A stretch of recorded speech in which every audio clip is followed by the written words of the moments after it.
Making a go of a restaurant is challenging in the best of circumstances. Making a go of a restaurant in the highly competitive world of New York City borders on miraculous. That is what makes the unique partnership among Dan Borowski, John Henninger, and Pat Haidon so remarkable.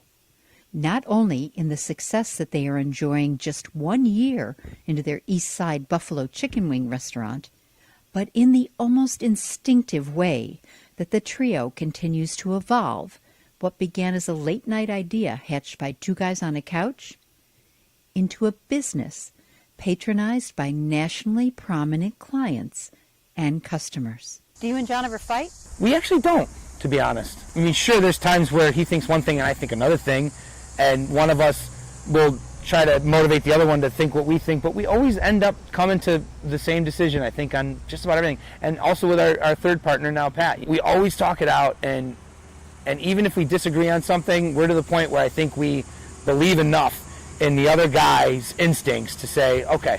And so far, it's worked. Do you spend time together outside of work? Or is there any time outside of work now? There isn't really a lot right now. But honestly, that becomes our time, because if me and John have to go check on the wings at Met Stadium and we happen to catch a baseball game, you know what I mean? Somebody's got to do it. In opening your restaurant, how did you determine what would be on your menu? Obviously wings, I don't mean that, but different sauces, different styles, how do you determine that in the beginning?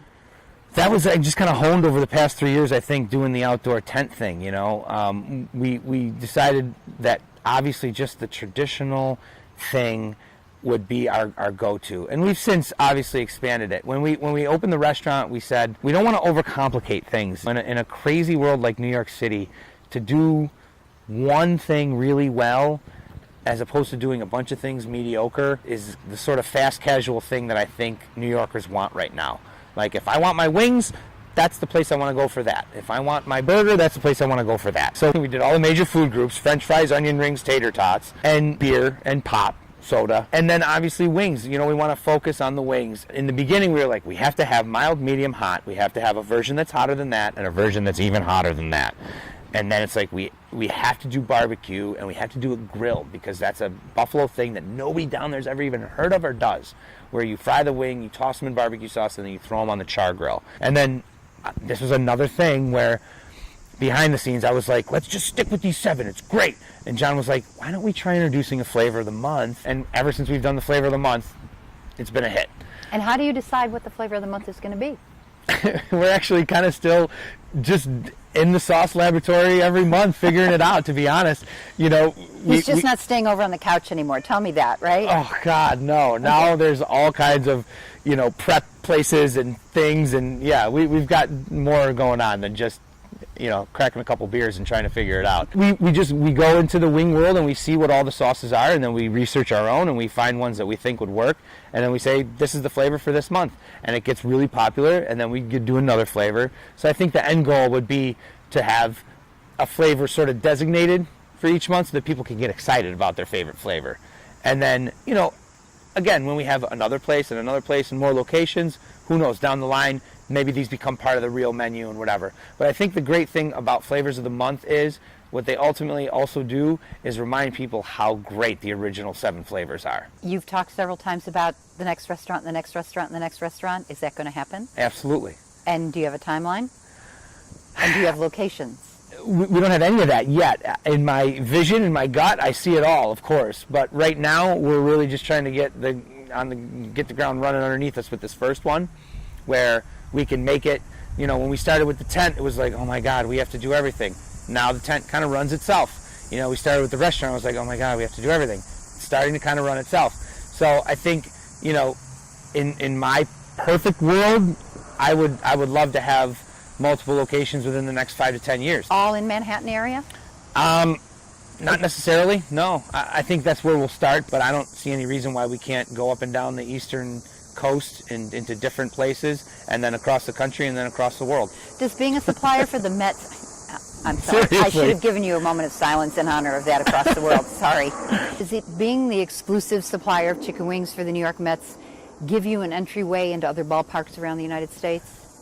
I don't know if it does, but I hope it does. Are you going to try that route? Because that's a pretty easy lift relative to opening a store and all that. Yeah, I don't know that we're going to like actively seek it out just right yet, because there's something kind of neat about being the Mets. And we were actually Met fans, and the Buffalo Bisons used to be the under team for the New York Mets. Right. And the Mets were in the World Series, so they're a hot ticket, and it's all just really fun right now.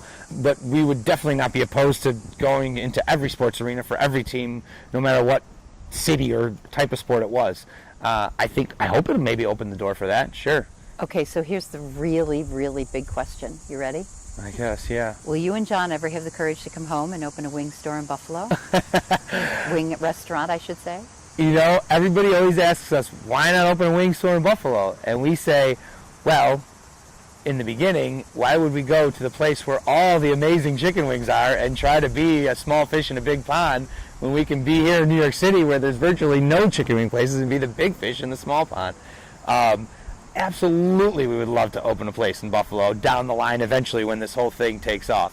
And we would definitely have the courage to do it. I would hope that at that point Buffalo would welcome us with open arms. I know there's a lot of great wing places here, and we don't want to step on anybody's toes, but in my perfect world, if this whole thing goes the way that I see it going, and it keeps going and going and going, I would love, and I think John would too, I don't want to speak for him, I would love for us to come back here at the end of it all and open one here and live out our golden years back where we started.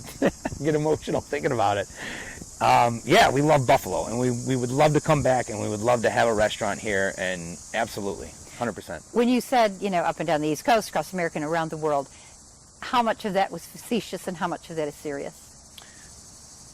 With me, it's all serious. And, around the world? And with John, too. Yeah, absolutely. Around the world.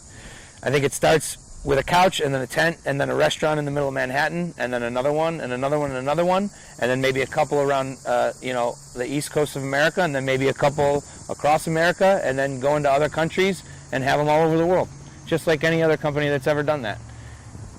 Do I know that can happen? I don't. But do I think in my heart and gut that it absolutely could and should? Yeah, definitely. And if none of it does, if this whole thing exploded tomorrow, I'm already proud, and so is John, of everything we've already done. Are you making money? Yes. That's a big, just to be, even if it's a qualified yes, after a year of a restaurant open in Manhattan? I mean, put it this way. We are to the point where we have a staff of 15 people. We have me and John, and we're all paying ourselves. So. And paying your rent. And paying our rent. Which is a big deal. Big time in New York. Paying the rent, paying the food, the whole thing. It's all, Are we to the point where we can get that nice little boat and chill out down by the new waterfront in Buffalo and hang out and watch the money pile up? No way. That's going to be a little while, but yeah, we're making money. What's the next step? What's the next immediate step? I know you've got that planned out. The next immediate step would be to get through this upcoming football season with our restaurant that we have. We're anticipating a huge year starting pretty much when that first football's kicked off. Between college and NFL, we have football 5 days a week now. And being one of the most popular known chicken wing purveyors in New York City, we're really excited, and that's kind of what we're focused on. Last year when we opened the restaurant at the end of October, no one really knew who we were. Football was already halfway in, blah, blah, blah. So we would like to get this football season under our belt, and then I think the next step would be to get back out there on the streets of Manhattan and look for where maybe that second location will be.